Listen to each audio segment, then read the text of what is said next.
السلام عليكم ورحمة الله. الحمد لله رب العالمين والصلاة والسلام على سيد الأنبياء والمرسلين وعلى آله وأصحابه ومن تبعهم أجمعين. أما بعد، أعوذ بالله من الشيطان الرجيم. بسم الله الرحمن الرحيم. الذين إن مكناهم في الأرض أقاموا الصلاة وآتوا الزكاة وأمروا بالمعروف ونهوا عن المنكر ولله عاقبة الأمور. صدق الله العظيم. সম্মানিত হযরত উলামায়ে কেরাম,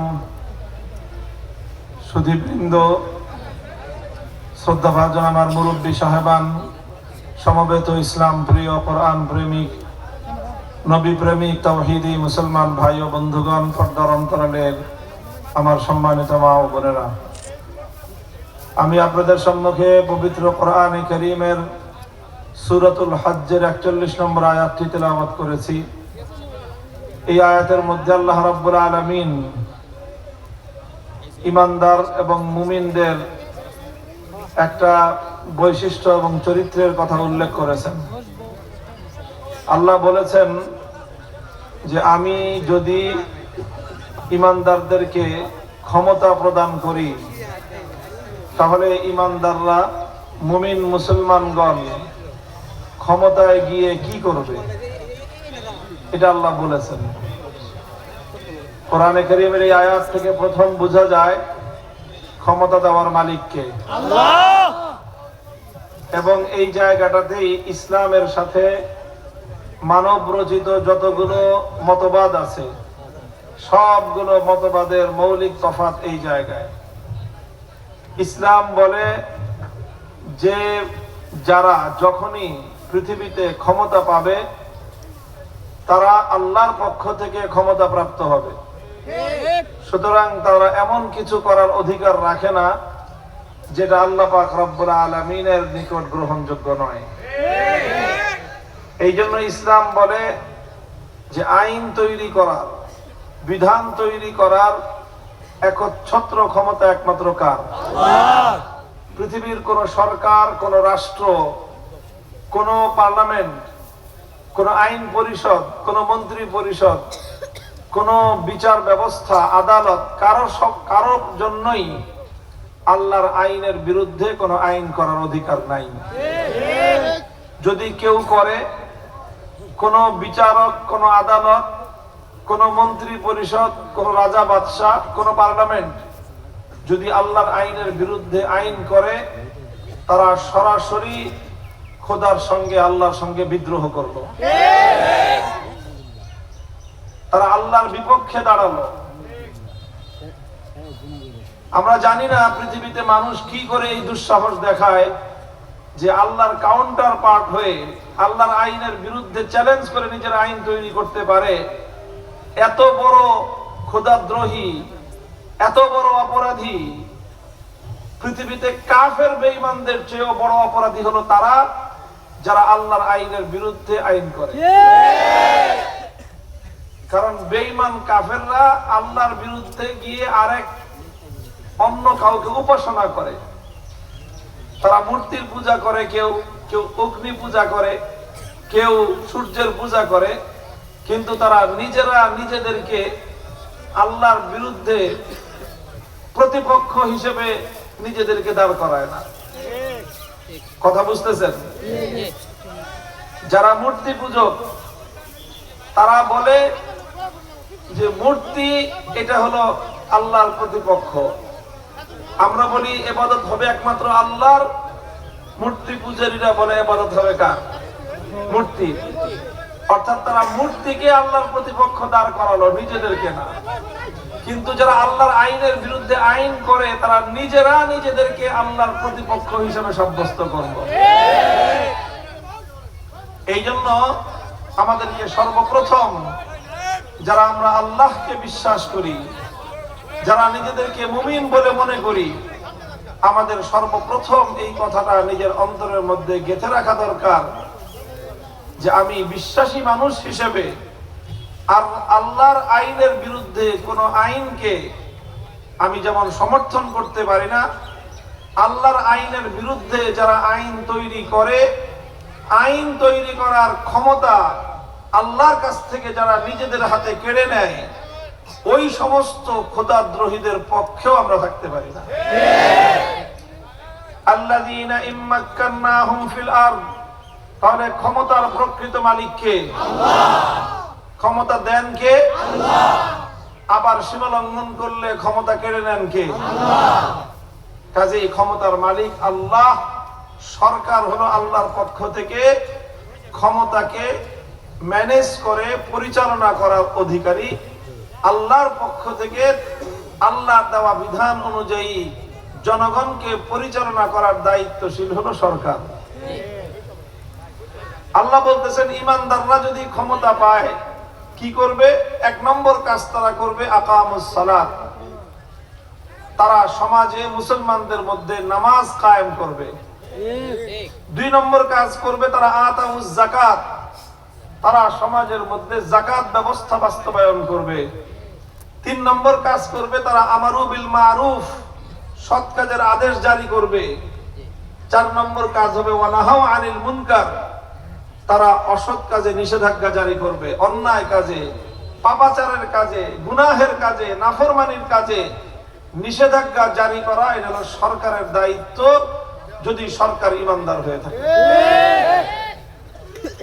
মুহতারাম হাজিরিন, আমরা মনে করি যদি মুমিনগণ ক্ষমতাসীন হওয়ার পর আল্লাহর নির্দেশিত এই কাজগুলো করে, একদিকে তারা যারা সরকারের দায়িত্বে থাকবে তারা নিজেদের দুনিয়া এবং আখিরাতকে যেরকম সফল কাম করতে পারবে, ঠিক তদ্রূপ দেশের জনগণের দুনিয়া এবং আখিরাত উভয় জাহান দেশের জনগণেরও সফল কাম শান্তিময় হবে। যদি নামাজ কায়েম করা হয়, দেখেন যদি নামাজ কায়েম করা হয়, সরকার যদি উদ্যোগ নেয়, সকল মুসলমানরা নামাজ কায়েম করবে, নামাজ পড়বে, তাহলে নামাজের সংখ্যা বাড়বে না কমবে? দেশের প্রায় দেখা যাবে অধিকাংশ মানুষ বা সকল মুসলমানরাই তখন নামাজ পড়বে। কারণ নামাজের সময় অফিস আদালত বন্ধ থাকবে, নামাজের সময় মিল কলকারখানা ফ্যাক্টরি সব জায়গায় নামাজের ব্যবস্থা থাকবে। প্রয়োজনে শিফট হবে, দায়িত্ব বদল হবে, এক গ্রুপ নামাজে যাবে, আরেক গ্রুপ মেশিন চালাবে, ওই গ্রুপ নামাজ পড়ে আসলে এই গ্রুপ মেশিন চালাবে। যে কোনো উপায়ে রাষ্ট্রের পক্ষ থেকে ঘোষণা থাকবে যে প্রত্যেকটি জায়গায় অফিস আদালত মিল ফ্যাক্টরি কল কারখানা মার্কেট বাজার ঘাট সব জায়গায় নামাজের সময় নামাজ সর্বাগ্রে, অন্য সব কিছু নামাজের পরে। গোটা দেশের মধ্যে সকল মুসলমানরাই তখন দেখা যাবে নামাজি হয়ে যাবে। নামাজি হয়ে গেলে লাভ কি? প্রথম লাভ হলো মিফতাহুল জান্নাতিস সালাহ, নামাজ হলো জান্নাতের চাবি। যার কাছে জান্নাতের চাবি নাই সে জান্নাতে ঢুকতে পারবে না। তাহলে প্রত্যেকটা জনগণের হাতে হাতে যদি নামাজি হয়ে যায় মানুষ, প্রত্যেকের হাতে নিজের জান্নাতের চাবি এসে গেল, তার জান্নাতে যাওয়া সহজ হয়ে যাবে, পরকাল তার সুখী হবে। কথা বলেন? নামাজের দ্বারা মুসলমানদের শুধু পরকাল নয়, নামাজের দ্বারা মুসলিম সমাজের মানুষের জনগণের ইহকালীন কল্যাণ লাভ হয়। নামাজ যেই জাতি পড়ে, কোরআন দায়িত্ব নিয়ে বলতেছে ইন্নাস সালাতা তানহা আনিল ফাহশাই ওয়াল মুনকার, যে ব্যক্তি নিয়মিত হক আদায় করে নামাজ পড়ে, এই নামাজ তাকে অন্যায় এবং অশ্লীল কাজ থেকে বিরত রাখবে। যদি মানুষ ভালো হয়ে যায়, সরকারের মন্ত্রীরা যদি ভালো হয়, সচিবরা যদি ভালো হয়, কন্ট্রাক্টররা যদি ভালো হয়, মেয়ররা যদি ভালো হয়, চেয়ারম্যানরা যদি ভালো হয়, জনগণের গম চুরি হবে না। সেই দায়িত্বশীলরা তারা ব্রিজ বানানোর দায়িত্ব পেলে রডের বদলে বাঁশ দিবে না, সিমেন্টের জায়গায় মাটির বস্তা দিবে না, তারা কালকাত্রার জায়গায় বিটুমিনের জায়গায় কেরোসিন তেল দিবে না। গোটা দেশে দুর্নীতি এটা শতভাগ কমে আসবে। ভাই, দুর্নীতি যদি কমে আসে, আমার এই দেশ গরিবদের দেশ, এই গরিব দেশ থেকে দুর্নীতি দমন বা অন্যান্য তাদের হিসাব মতে, চোরাই হিসাব মতে 15 বছরে 28 লক্ষ কোটি টাকা জনগণের সম্পদ চুরি হয়েছে। কত কোটি টাকা? 28 কোটি, 2800 কোটি, 28,000 কোটি, 28 লক্ষ কোটি, 28 লক্ষ কোটি টাকা। 28 লক্ষ কোটি টাকা হলে বাংলাদেশের সকল জনগণ 1 বছর খাওয়া রাখা যাবে। চিন্তা করতে পারেন, অল্প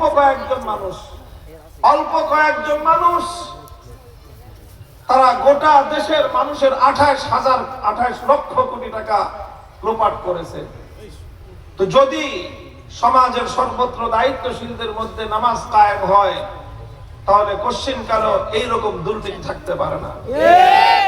এই জন্য হযরত ওমর রাদিয়াল্লাহু আনহু তিনি যখন খেলাফত চালান, তিনি তার সকল রাষ্ট্রীয় গভর্নরদের কাছে, রাষ্ট্রের সকল প্রাদেশিক প্রশাসকদের কাছে, রাষ্ট্রীয় আমলা এবং কর্মকর্তাদের নামে একটা রাষ্ট্রীয় ফরমান জারি করেছিলেন। বলেছিলেন, ইন্না আহাম্মা উমুরিকুম ইনদি আস-সালাহ ফামান হাফিজাহা ফাহুয়া লিমা সিওয়াহা আহফাজ। হে আমার রাষ্ট্রের এক প্রান্ত থেকে আরেক প্রান্ত পর্যন্ত যত দায়িত্বশীল আছো, আমি বলছি আমার দৃষ্টিতে তোমাদের সবচেয়ে গুরুত্বপূর্ণ দায়িত্ব হলো নামাজ কায়েম করা। যে দায়িত্বশীল নামাজ ঠিকমতো কায়েম করবে, সে রাষ্ট্রের সকল দায়িত্ব আরো ভালোভাবে আঞ্জাম দিবে। আর যে নামাজকে নষ্ট করবে, নামাজ নষ্ট করার অর্থ হলো আল্লাহকে ফাঁকি দেওয়া। বলেন, নামাজ নষ্ট করার অর্থ কি? হ্যাঁ ভাই, যে নাকি বাপকে ঠকায় সে ভাইয়ের হক আদায় করে, বুঝেন না এই কথা? যে লোকটা বাবার সঙ্গে গাদ্দারি করে সে কোনোদিন নিজের ভাইয়ের হক দেয় না। তো যে আল্লাহর সঙ্গে গাদ্দারি করে, তার দ্বারা জনগণের অধিকার কিভাবে আদায় হওয়া সম্ভব? বলেন। এই জন্য হযরত ওমর বলেন, যে নামাজ নষ্ট করে সে রাষ্ট্রের জনগণের অধিকার নষ্ট করে, যে নামাজ নষ্ট করে সে জনগণের হক নষ্ট করে, যে নামাজ নষ্ট করে তাকে যে কোনো কাজ দেওয়া হয় সেই কাজের মধ্যে সে দুর্নীতি আর চুরি করে। হযরত ওমর যে পৃথিবীতে সফল রাষ্ট্রনায়ক হিসেবে স্বীকৃতি লাভ করেছিলেন, তার অন্যতম নীতি ছিল এটা যে তিনি এমন লোককে রাষ্ট্রীয় দায়িত্ব দিতেন যে সুন্দরভাবে নামাজ কায়েম করতে পারে। যে নামাজের ব্যাপারে গাফেল, তাকে কোন রাষ্ট্রীয় দায়িত্ব খলিফা ওমর দিতেন না। আজ আমরা চাই আমাদের রাষ্ট্রে একজন খলিফা ওমরের মতো উত্তরাধিকারী হোক। আমরা চাই খলিফা ওমরের মতো একজন শাসক আমাদের মসনদ পরিচালনা করুক। যদি আমরা খলিফা ওমরের মতো শাসক চাই, আমাদেরকে এই কথা বিশ্বাস করতে হবে, খলিফা ওমরের মতো শাসক সেদিনই কায়েম করতে পারবো আমরা যেদিন এমন শাসক হবে, যেই শাসক নির্দেশ জারি করবে আমাদের রাষ্ট্রে যারা নামাজ কায়েম করবে না এমন মুসলমান রাষ্ট্রীয় দায়িত্ব পাবে না। 2 নম্বর কাজ, আতাউজ যাকাত, যাকাত বাস্তবায়ন করবে। যাকাত বাস্তবায়ন করার মূল দর্শন হলো ইসলামের। আল্লাহর নবী বলেছেন, তুখাযু মিন আগনিয়াইহিম ওয়া তুরাদ্দু আলা ফুকারাইহিম। ধনীর সম্পদে গরিবের যে হিস্সা আছে, সেই হিস্সা রাষ্ট্র ধনীর কাছ থেকে আদায় করে গরিবের মধ্যে বন্টন করে দিবে। জনগণের মধ্যে অর্থনৈতিক বৈষম্য তৈরি হবে না। আজকে বাংলাদেশে হিসাব করে দেখেন, অর্থনৈতিক বৈষম্য এমন পর্যায়ে চলে গেছে। ছোট্ট একটা কথা বললে আপনারা বুঝবেন। বাংলাদেশের মানুষের গত অর্থ বছর বুঝেন না, জুলাই থেকে জুন, জুলাইয়ের 1 তারিখ থেকে জুনের 30 তারিখ কি হয়? অর্থ বছর, ফিসক্যাল ইয়ার। 2024-এর 1 জুলাই থেকে 2025-এর 30 জুন পর্যন্ত এক অর্থ বছরে বাংলাদেশের মানুষ কত? 18 কোটি, সরকারি হিসাবে 18 কোটির বেশি। এই 18 কোটি মানুষের গত এক বছরে গড় আয় কত জানেন? $2,820 মাসে। বাংলাদেশি টাকায় হয় 3,40,000। কত? মাসে আমরা সকলে গড়ে মাথা পিছু, আমাদের বাচ্চা কাচ্চা বিবি সহ যা আছে, আমরা সবাই মাসে কত টাকা করে কামাই? কত? 3,40,000। এটা আমি মুখস্থ বলতেছি না, এই যে আপনাদের হাতে মোবাইল আছে, সার্চ দিয়ে দেখেন। 3,40,000 আমাদের পার ক্যাপিটা ইনকাম। আপনারা এখানে হাজার হাজার মানুষ আছেন, হাত উঁচা করে দেখান তো দেখি কে এখানে আছে মাসে 3,40,000 টাকা কামান। তাই যখন এত হাজার মানুষ, আমরা একটা লোক 3,40,000 টাকা দূরের কথা, বছরেও তো 3,40,000 টাকা কামাই করতে পারি। তাহলে আমাদের মাথা পিছু আয় যে এত হইলো কেমনে? কারণ ওই যে 18 জন যে 28 লক্ষ কোটি টাকা কামাইছে, 18 জনেই তো 28 লক্ষ কোটি টাকা কামাইছে। এখন তাদেরটা আমাদের সাথে গড়ে হিসাব করলে আমাদের সবাই 3,40,000 করে হয়ে যায়। এই হলো বাংলাদেশের অর্থনৈতিক উন্নতি। মাথা পিছু আয় বাড়ে, গড় ইনকাম বাড়ে, গরিবের ভাগ্যের পরিবর্তন হয় না। তাদের বেতন বাড়ে 10 টাকা, জিনিসপত্রের দাম বাড়ে 20 টাকা। দাম বাড়ে, তার বেতন বাড়ে, লাভটা কি? রিক্সা ভাড়া বাড়ে, রিক্সা ভাড়া বাড়লে বড় লোকটা থাপড়ায় রিক্সাওয়ালাকে এত ভাড়া চাস কেন? যে বেটা তুই এখান থেকে এতটুকু যাবি, 5 মিনিটের রাস্তা, 20 টাকা ভাড়া চাস, থাপড়ায়। রিক্সাওয়ালা বলে তার সাথে অন্যায় করো, তোমরা জুলুম করো, অত্যাচার করো। রিক্সাওয়ালা কয় টাকা বেশি ভাড়া চায়? না হয় 10 টাকা, না হয় 15 টাকা চায়। বলো, কোনদিন কোন রিক্সাওয়ালা 10 টাকা ভাড়া 50 টাকা চাইতে পারে? রিক্সাওয়ালার ভাড়া 10 টাকার জায়গায় 15 টাকা হয়, আর রিক্সাওয়ালা যে চাল কিনে ওই চালের দাম 15 টাকা থেকে 25 টাকা হয়। ওর 5 টাকা ভাড়া বাড়ছে, তোমরা সহ্য হয় না বড় লোকরা। অথচ এই রিক্সাওয়ালাকে তুমি চালের দাম যেটা ছিল 15 টাকা, সেটা 25 টাকা হয়েছে, ও খাবে কি? ভাই এই তো অবস্থা। গড় ইনকাম বাড়ে, পার ক্যাপিটা ইনকাম বাড়ে, জিডিপি বাড়ে, ডোমেস্টিক প্রোডাকশন বাড়ে। বাড়লে কি হয়? মিল কারখানা, ফ্যাক্টরি মালিকদের লাভ হয়। কর্মচারীদের বেতন বাড়ে কত? 500 টাকা থেকে 600 টাকা হয়, 6,000 টাকা থেকে 8,000 টাকা হয়। আর জিনিসপত্রের দাম, বেতন বাড়ে 10%, 20%, জিনিসপত্রের দাম বাড়ে 50%। সেই গরিব গরিবই থেকে যায়, সে আর দারিদ্র সীমার নিচে থেকে উপরে উঠতে পারে না। ইসলামী অর্থ ব্যবস্থা যদি বাস্তবায়ন হয়, আল্লাহর কসম খেয়ে বলি, সমাজে আকাশ পাতাল অর্থনীতির বৈষম্য ভেঙে গুড়িয়ে দেওয়া হবে। গরিব মেহনতি মানুষ, রিক্সাওয়ালা, ভ্যান গাড়ি চালক, ঠেলা গাড়িওয়ালা, নৌকার মাঝি, কৃষক, শ্রমিক, মুঠো মজদুর, ঐক্যবদ্ধ হও। আল্লাহর কোরআন ছাড়া তোমাদের অধিকার পৃথিবীর কোন তন্ত্রমন্ত্র দিতে পারবে না।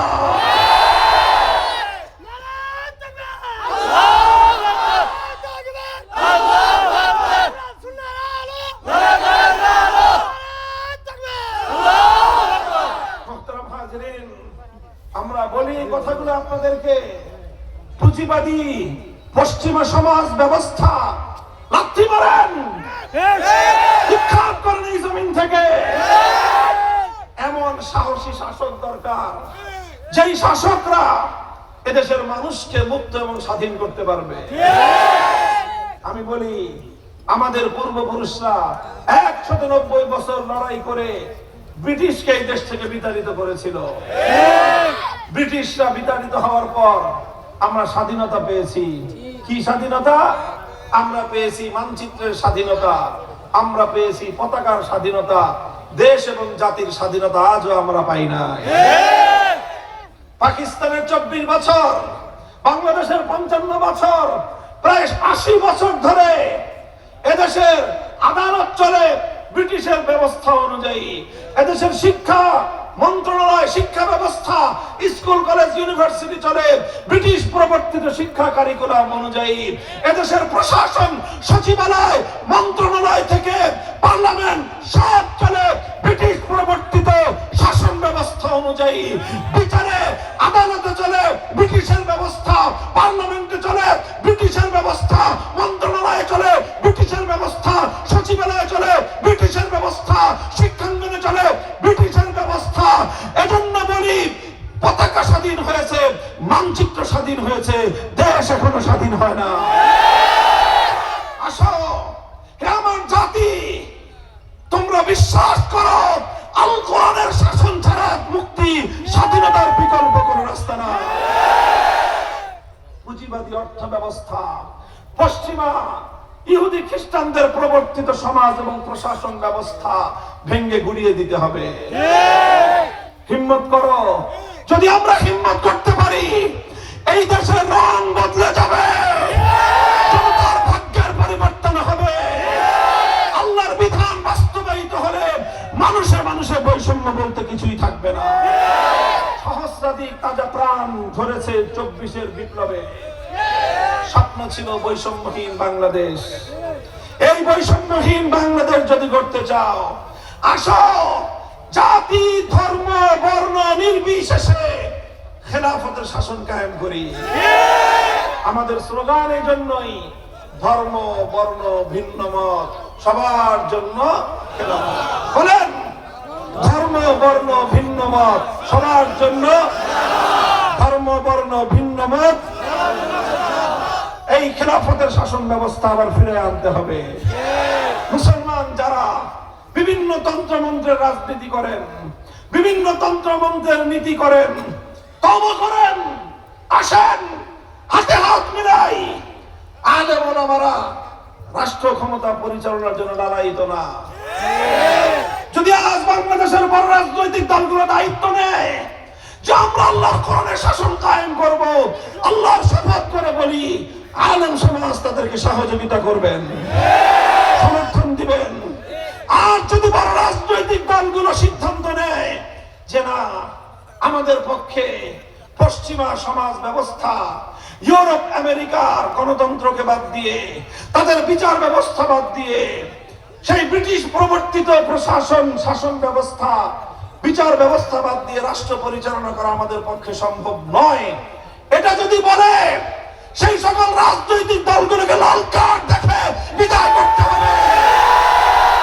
তোমরা যদি কোরআনের শাসন কায়েম করতে না পারো, তোমরা যদি মুসলমানদেরকে ইসলাম অনুযায়ী বাঁচবার অধিকার দিতে না পারো, তোমার মতো ঘোড়ার টিমের রাজনৈতিক দলের দরকার আমার না।